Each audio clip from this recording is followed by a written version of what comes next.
누군가 제게 묻더군요. 자식을 키우는 게 무엇이냐고요. 저는 한치의 망설임도 없이 대답했습니다. 그건 내 몸의 생사를 한 점씩 떼어다가 아이의 발밑에 깔아주는 일이라고요. 아이가 그저 평탄하고 고운 길만 걷게 하려고 나를 깎아 길을 만드는 일. 그게 엄마의 거룩한 숙명인 줄로만 알았습니다. 그 길이 결국 저를 벼랑 끝으로 몰아세우는 단절의 외길이 될 줄은 꿈에도 모른 채 말이죠. 새벽 4시, 세상이 가장 깊은 잠에 빠져 있을 시간, 저는 어김없이 시장통 반찬 가게의 희미한 형광등 불을 밝힙니다. 눅눅한 앞치마를 두르고 산더미처럼 쌓인 나무를 다듬는 것이 제 일과의 시작이죠. 삭신이 쑤신다는 말, 예전엔 노인네들의 엄살인 줄로만 알았네요. 하지만 쉴 수 없습니다. 제게는 세상 무엇과도 바꿀 수 없는 귀한 보물, 우리 딸 지수가 있으니까요. 반찬 가게 일이 끝나면 허리를 펼 틈도 없이 곧장 요양원으로 향합니다. 야간 보호사 일을 하나 더 늘렸거든요. 고단하지 않냐고요? 눈꺼풀이 천근만근이고 발바닥은 늘 타들어가는 것 같습니다. 하지만 지수가 시집갈 집안이 어디입니까? 강남에서도 내로라 하는 교수 집안입니다. 사돈댁 귀한 아드님과 격을 맞추려면 못난 엄마가 해줄 수 있는 건 딱 하나뿐이었습니다. 돈. 그 지독하고도 간절한 돈 말입니다. 지수는 늘 제게 못 박듯 말했습니다. 엄마, 요즘은 여자도 집 한 채는 해가야 기 안 죽어. 시어머니들 분이 보통 분이 아니시란 말이야. 내가 거기서 가정부 취급받으며 살길 바라. 그 날카로운 말 한마디에 가슴이 덜컥 내려앉더군요.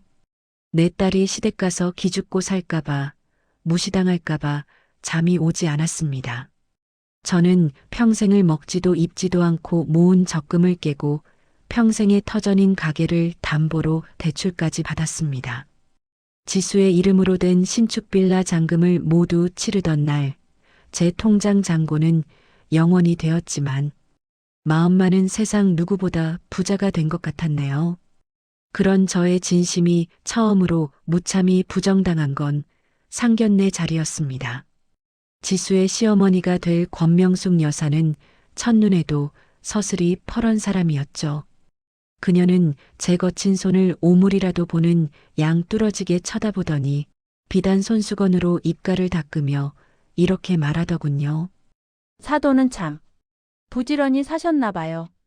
손마디가 꼭 우리 집 예전에 일해주시던 아주머니를 닮았네요.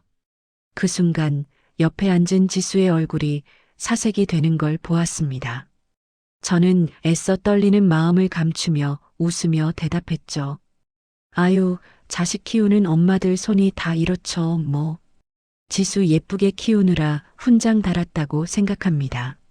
하지만 지수는 저를 도와주기는커녕 식사가 끝나고 집으로 가는 길에 제게 불같이 화를 냈습니다. 엄마, 내가 시장에서 쓰는 핸드크림이라도 좀 바르라고 했잖아. 왜 그렇게 궁상맞게 굴어서 사람 창피하게 만들어? 그 손마디 좀 봐. 누가 봐도 시장 사람 같잖아. 지수야, 엄마가 일부러 그런 게 아니라 남을 만지다 보면 금방 터서. 됐어. 결혼식 때는 제발 구석에 가만히 있어. 시어머니가 엄마 반찬 가게 하는 거 알면 나 파혼당할지도 몰라. 그냥 먼 친척 중에 교육자 집안 어른이라고 대충 둘러댔으니까 토 달지 마. 알았어? 비누칠을 아무리 독하게 해도 지워지지 않는 나물 냄새와 생선. 비린내가 그제야 제 살냄새처럼 서글프게 느껴지더군요. 딸의 앞날을 위해 저 자신을 지우는 것. 그것이 부모의 마지막 도리라고 믿으며 저는 다시 아픈 무릎을 세웠습니다. 제 딸의 결혼식 날, 저는 대한민국에서 가장 화려하다는 호텔 예식장 한복판에서 철저히 혼자가 되었습니다. 제가 입은 한복은 딸아이가 색깔만 맞춰 입으라며 보내준 대여점 구석의 낡고 얇은 천 조각이었죠. 그 옷을 입은 제 모습이 꼭 남의 잔치에 구걸하러 온 사람 같아 자꾸만 어깨가 움츠러들었습니다. 식장에 도착하자마자 지수를 보러 대기실로 향했습니다. 하얀 드레스를 입은 제 딸은 정말 눈부시게 예쁘더군요. 제 심장이 터질 것 같아 다가가려 하자 지수의 얼굴엔 반가움 대신 지독한 당혹감이 서렸습니다. 엄마, 여기 왜 들어와? 아까 밖에서 아는 척하지 말라고 했잖아. 친구들 곧 온단 말이야. 지수야, 그래도 엄마인데. 얼굴은 한번 보고 가야지. 너무 예쁘다, 우리 딸. 됐어. 시어머니 친구분들 곧 오실 거야. 엄마는 그냥 저기 뒤쪽 하객석에 가서 죽어 지내듯이 앉아 있어. 혼주석엔 고모가 앉기로 했으니까. 혼주석에 고모가 앉다니요. 지수의 아빠가 일찍 떠나고 고모라는 사람은 우리 모녀를 투명인간 취급하며 산 지가 20년입니다. 그런데 그 고모가 잘 나가는 대학 교수 부인이라는 이유로 제 딸은 친엄마인 저를 밀어내고 그 자리를 돈과 체면으로 판 것입니다. 저는 로비로 밀려 나왔습니다. 화려한 샹들리에 조명이 저를 비추는데 그 빛이 꼭 저를 발가벗겨서 전시하는 것 같아 차마 고개를 들 수 없었죠. 그때 저쪽에서 시어머니 권명숙 여사가 지인들과 웃으며 대화하는 소리가 들렸습니다.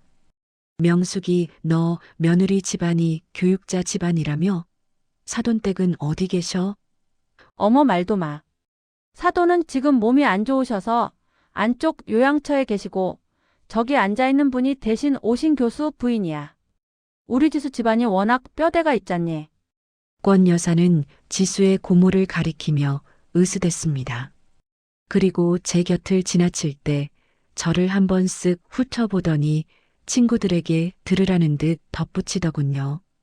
저기 구석에 앉은 분은 지수네 집안 예전에 도와주시던 분이야. 정이 워낙 많아서 여기까지 오셨네. 요즘 세상에 보기 드문 사람이지? 도와주시던 분이라니요. 지수의 기저귀를 갈고 입에 들어갈 쌀을 사기 위해 손이 짓무르도록 일을 했던 그 30년 세월이 그저 도와주던 사람 한마디로 요약되었습니다. 제 딸은 그 옆에서 고개를 끄덕이며 생긋 웃고 있었습니다. 마치 그 비참한 거짓말이 세상의 유일한 진실인 것처럼 말이죠. 예식이 시작되었습니다. 저는 하객석 맨 뒷줄, 거대한 기둥 뒤에 몸을 숨기듯 앉았습니다. 지수가 신랑의 손을 잡고 버질로드를 걸어 나갈 때 하객들은 박수를 치며 환호했죠. 어머, 신부가 너무 귀티난다 라는 칭찬들이 제 귀를 날카롭게 찔렀습니다. 그 귀티를 만들기 위해 제가 밤마다 요양원에서 남의 변을 닦고 입에 담지 못할 욕설을 들어가며 벌어온 돈이 지수의 드레스 밑단에 그 화려한 보석 하나하나에 박혀 있었습니다. 하지만 그 사실을 아는 사람은 이 넓은 홀 안에 아무도 없었죠. 아니, 세상에 알리고 싶지 않은 단 한 사람만 있을 뿐이었습니다. 제 품 안에는 지수에게 꼭 전해주려던 편지가 들어 있었습니다. 고생했다, 우리 딸, 사랑한다, 내 새끼라는 말로 시작하는 엄마의 눈물 젖은 축사였습니다. 지수가 어릴 적 좋아하던 알사탕 몇 알과 함께 넣어둔 그 봉투가 제 가슴을 자꾸만 찌르며 울었습니다. 식이 끝나고 피로연이 시작되었습니다. 저는 지수에게 이 편지만이라도 꼭 쥐어주고 싶어 조심스레 다가갔습니다. 하지만 지수는 화려한 조명 아래서 친구들과 사진을 찍느라 여념이 없었죠. 제가 지수의 팔을 살짝 잡았을 때 지수는 소스라치게 놀라며 저를 인적 드문 구석으로 거칠게 끌고 갔습니다. 엄마, 내가 눈에 띄지 말라고 몇 번을 말해. 왜 자꾸 알랑거려, 창피하게. 지수야, 이거 내가 좋아하는 알사탕이랑 편지다. 이것만 받고 엄마 바로 갈게. 사탕? 엄마 진짜 미쳤어? 이 상황에 사탕이 나와? 제발 내 수준 좀 맞춰줘, 제발. 바닥에 떨어진 하얀 봉투 위로 무심한 하객들의 구두 발자국이 지워지지 않을 자국을 남기며 지나갔습니다. 지수의 눈은 엄마에 대한 애정이 아니라 증오와 혐오로 가득 차 있었죠. 엄마가 여기 있는 게 내 인생의 최대의 오점이야. 알아? 사람들이 엄마 정체할까봐 나 지금 숨도 못 쉬겠다고. 제발 죽은 듯이 가라고. 지수의 목소리가 파르르 떨렸습니다. 그건 슬픔이 아니라 저를 향한 지독한 거부였습니다. 저는 바닥에 떨어진 편지를 줍지도 못한 채 영혼이 빠져나간 사람처럼 멍하니 서 있었습니다. 그때 사회자의 목소리가 울려 퍼졌습니다. 자, 이제 신부 어머니의 깜짝 축사가 있겠습니다. 사회자는 실수로 혼주석의 고모가 아닌 넋이 나간 채 서 있던 저와 눈이 마주쳤습니다. 당황한 지수의 얼굴이 일순간 사색이 되어 일그러졌습니다. 그리고 지수는 하객들 모두가 보고 있는 마이크 앞으로 달려가 제 인생을 송두리째 부서뜨릴 그 최후의 한마디를 내뱉었습니다. 당신은 내 엄마가 아니야. 여러분, 사람의 마음이 무너지는 소리를 들어본 적 있으신가요? 와장창 깨지는 유리창 소리도 거친 폭발음도 아니었습니다. 그건 아주 고요하고 살을 애는 듯한 시린 정적이었습니다. 수백 명의 하객이 지켜보는 가운데 제 딸 지수의 입에서 나온 그 말. 한마디가 제 67년 인생을 고운 가루로 만들어 허공에 날려버렸습니다. 사회자가 당황하며 저를 가리키던 그 순간 식장 안의 공기는 얼어붙었습니다. 저는 떨리는 발걸음을 한 발짝 옮겼습니다. 바닥에 떨어진 편지 봉투를 주워 먼지를 털어내며 생각했습니다. 그래, 이것만 읽어주자. 이것만 읽고 내 인생에서 영원히 사라져 주마. 하지만 지수가 더 빨랐습니다. 지수는 무대 위로 뛰어 올라와 제 손에 든 마이크를 하객들이 놀랄 만큼 거칠게 낚아챘습니다. 착오가 있었나 보네요. 이분은 제 어머니가 아닙니다. 저희 집 일을 오랫동안 도와주시던 분인데 마음이 좀 편치 않으셔서 착각을 하셨나 봐요. 아주머니, 이제 그만 나가보세요. 식장 안이 벌집을 건드린 듯 웅성거리기 시작했습니다. 사람들의 시선이 수천 개의 칼날이 되어 제 몸 여기저기에 박혔습니다. 지수는 마이크를 끈 채 제 귓가에 대고 낮고 서늘하게 속삭였습니다. 제발 좀 가라고. 엄마가 내 엄마인 게 죽기보다 싫어. 당신이 내 엄마가 아니었으면 내 인생은 훨씬 완벽했을 거야. 내 소원이니까 제발 죽은 듯이 사라져줘. 그 순간 제 안에서 무언가 툭 하고 끊어지는 소리가 났습니다. 평생을 지탱해온 모성이라는 이름의 밧줄이었습니다. 지수를 위해 시장 바닥에서 무시당하고 남의 더러운 변을 닦으며 참아왔던 그 모든 세월이 한편의 삼류 코미디처럼 느껴졌습니다. 저는 떨리던 손을 멈췄습니다. 그리고 지수의 손에서 마이크를 다시 빼앗듯 가져왔습니다. 지수가 당황하며 제 팔을 잡았지만 저는 그 손을 살점이 떨어져 나갈 듯 차갑게 뿌리쳤습니다. 방금 신부가 한 말, 하객 여러분도 잘 들으셨죠? 본인의 소원이라는데 들어줘야지요. 맞습니다. 저는 오늘부로 이 아이의 어머니가 아닙니다. 아니, 어머니이기를 은퇴하겠습니다. 하객들 사이에서 비명 같은 탄성이 터져 나왔습니다. 지수의 얼굴은 순식간에 백지장처럼 하얘졌습니다. 저는 지수를 똑바로 응시하며 한마디 한마디를 가슴에 대못을 박듯 말했습니다. 지수야, 내 소원대로 나는 이제 내 엄마가 아니다. 내가 부끄러워하는 그 시장 반찬 가게 아줌마로 기꺼이 돌아가 줄게. 하지만 기억하렴. 내가 지금 입고 있는 그 값비싼 드레스, 내가 앞으로 살게 될 그 화려한 아파트, 그 모든 건 내가 죽기보다 싫어하는 그 아줌마의 생사를 깎아 만든 거란다.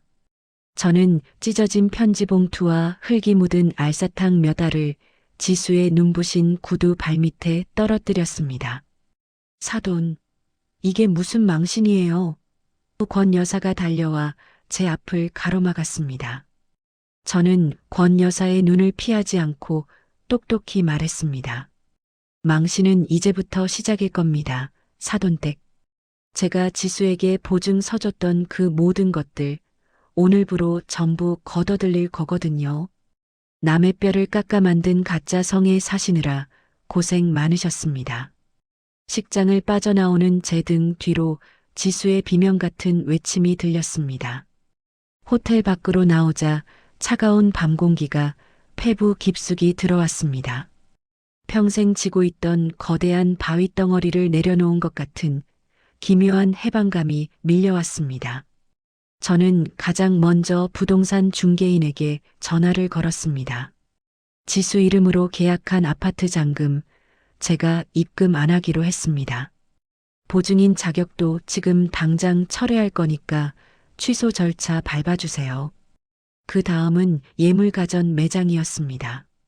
결제한 가전들 전부 배송 중단하고 환불 처리해 주세요. 딸에게 온 메시지를 확인했습니다. 엄마 미쳤어. 당장 돌아와서 사과해. 저는 답장 대신 지수의 번호를 제 인생에서 영원히 삭제했습니다. 슬퍼서 우는 게 아니었습니다. 67년 만에 처음으로 진짜 나를 만난 것이 너무 늦어 미안해서 흘리는 눈물이었습니다. 밤 10시 모든 취소 처리가 완료되었다는 문자들이 쏟아졌습니다. 내일 아침 시장에 나가는 대신 처음으로 나를 위한 여행 가방을 싸기 시작했습니다. 여러분, 공든 탑이 무너지는 데는 시간이 얼마나 걸릴까요? 딱 하루면 충분했습니다. 제가 30년간 쌓아온 인내의 둑을 제 손으로 터뜨리자 딸 지수가 그토록 공들여 세운 가짜 성은 순식간에 흙탕물에 휩쓸려 내려갔습니다. 다음 날 아침부터 제 휴대폰은 불이 났습니다. 지수의 번호는 이미 차단했지만 모르는 번호로 수십 통의 문자가 쏟아졌죠. 시어머니 권명숙 여사의 번호도 있었습니다. 사돈, 지금 이게 뭐 하자는 짓이에요? 가전 배송이 다 취소됐다니요. 예단비는 왜 환불 신청을 했고요? 권 여사의 목소리가 수화기 너머로 찢어지듯 들렸습니다. 저는 짐 가방을 닫으며 차분하게 대답했네요. 취소가 아니라 회수입니다. 제가 제 돈으로 산 물건들을 제 마음대로 가져온 것뿐인데 무슨 문제라도 있나요? 지수가 저는 엄마가 아니라 도와주던 사람이라는데 도와주던 사람이 왜 그런 비싼 선물을 합니까? 시댁 식구들에게 지수는 능력 있는 교육자 집안의 외동딸이었습니다. 제가 보낸 돈으로 명품 가방을 들고 만든 신기루였죠.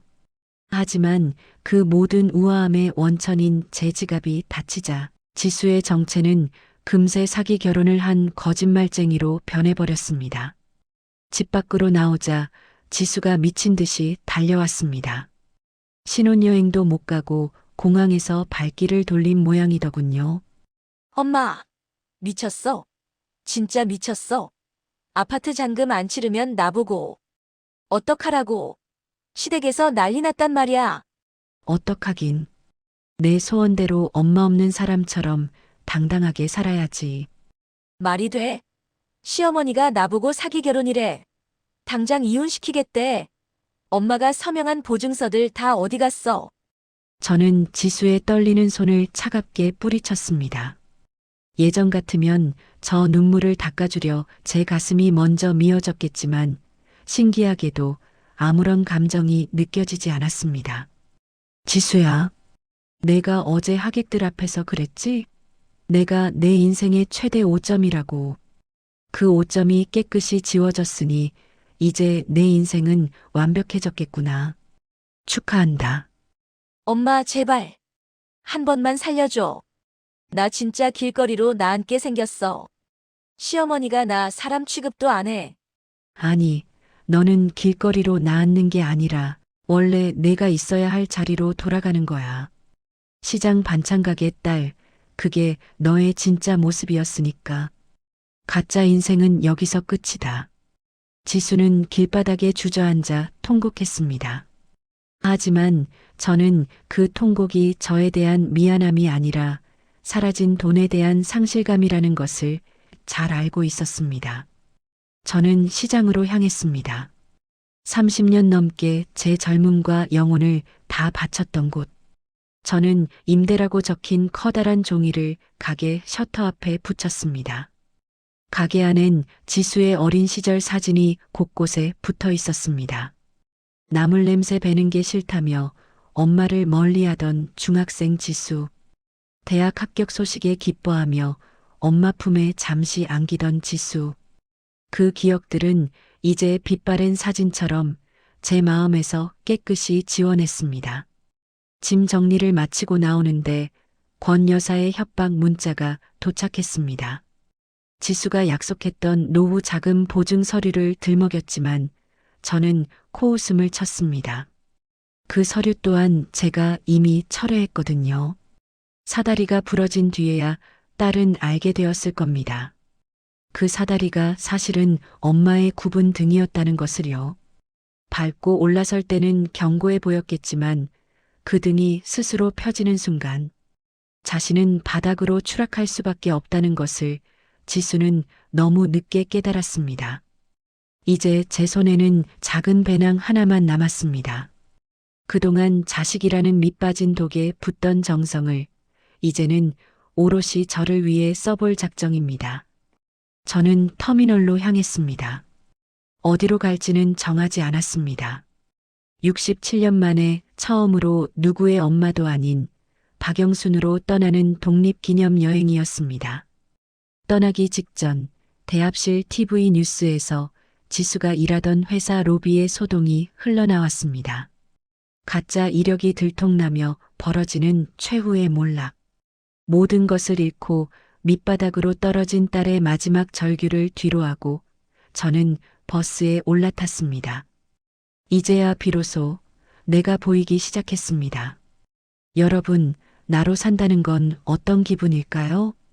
평생을 누군가의 엄마로만 불리며 살다 보면 내 이름석 자조차 낯설게 느껴질 때가 있습니다.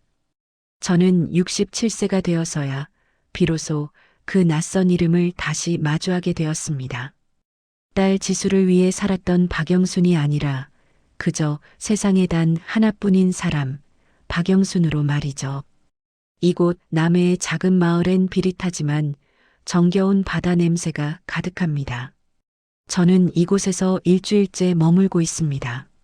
새벽 4시에 일어나 나무를 다듬는 대신 느지막이 일어나 바다 안개가 천천히 걷히는 걸 구경하죠. 처음 며칠은 불안했습니다. 지수가 밥은 굶지 않나, 혹시 나를 찾아오지는 않을까? 하지만 파도가 밀려왔다 나가듯 그런 부질없는 걱정들도 조금씩 씻겨 내려갔습니다. 내가 없어도 세상은 무심하게 돌아가고 내 도움 없어도 지수는 어떻게든 살아남을 겁니다. 그것이 그 아이의 진짜 몫이니까요. 떠나기 전 보았던 뉴스는 참혹했습니다. 거짓으로 쌓아 올린 지수의 커리어는 파도 앞에 모래성처럼 무너졌습니다. 보안 요원들에게 끌려나가던 지수의 모습이 눈에 선합니다. 가슴이 아프지 않았냐고요? 아팠습니다. 하지만 제가 또다시 제 뼈를 깎아 그 구멍을 메워준들 지수는 엄마의 희생을 당연한 권리로만 여겼을 겁니다. 지수에게 지금 필요한 건 엄마의 돈이 아니라 자신의 잘못에 대한 온전한 책임이라는 걸 저는 이제야 압니다. 박 여사님, 표정이 한결 좋아졌네. 처음 왔을 땐 얼굴에 수심이 가득하더니 민박집 할머니가 감자를 삶아내오며 제게 말을 건넵니다. 네, 할머니. 평생 남의 뒤만 닦아주다 제 손을 깨끗이 씻고 나니 참 개운해요.